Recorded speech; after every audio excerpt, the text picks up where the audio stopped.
Malik, can you kind of just assess how your 5 minutes or whatever you played was? And first off, can you start with that? We came out and executed. Obviously, the first drive didn't go the way we wanted to with the fumble and them getting the ball. But, Coach John kind of told me, he said, hey, we're going to come out, we're going to try to run the ball a lot. If we find up scoring on the first couple of drives, you're probably going to be out. So I knew going into it that if we executed, we done well, I was going to be out. And I was talking to Coach C and Cade and Jaron before. I was like, you guys are going to get a lot of playing time, like more than you probably get in a scrimmage. So I think it was really good for those guys, because sometimes in a scrimmage, when we scrimmage, we're not live. They don't get hit. And I feel like that's the biggest thing that they got. They got live reps versus a defense. And what did you think?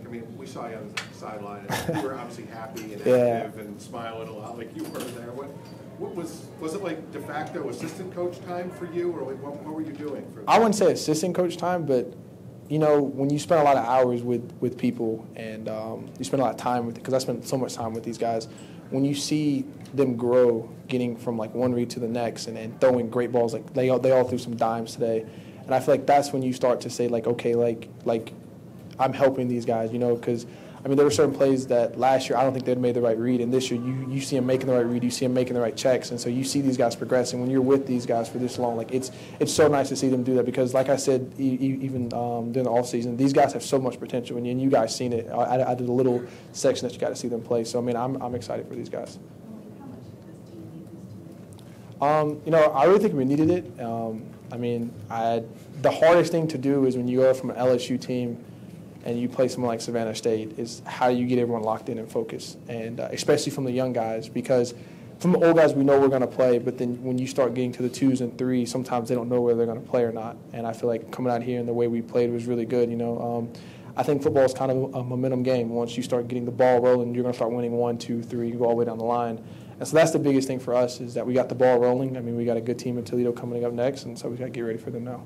Malik, now that those other guys got some playing time, does it push you? Is there any kind of friendly competition or motivation?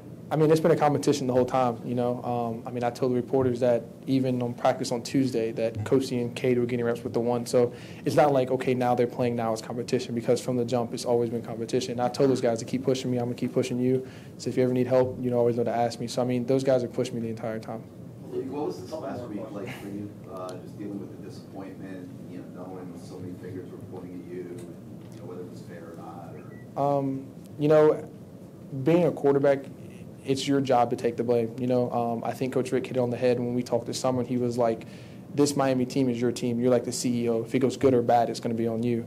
And that's kind of how I've taken the approach. I know some of the guys have gotten kind of mad at the fans and their comments and that's the stuff, but I was like, it's my job. Like, at the end of the day, the offense is only going to be as good as I am, and I feel like the better I get, the better the offense is going to get. So, it's something I should have to take on my back. Coach John talked about kind of getting that monkey off your back. We haven't won a game in 4 games, so it was nice to get that first one out, and let's just go win the next one. Speaking of that frustration of the fan, did you hear the news?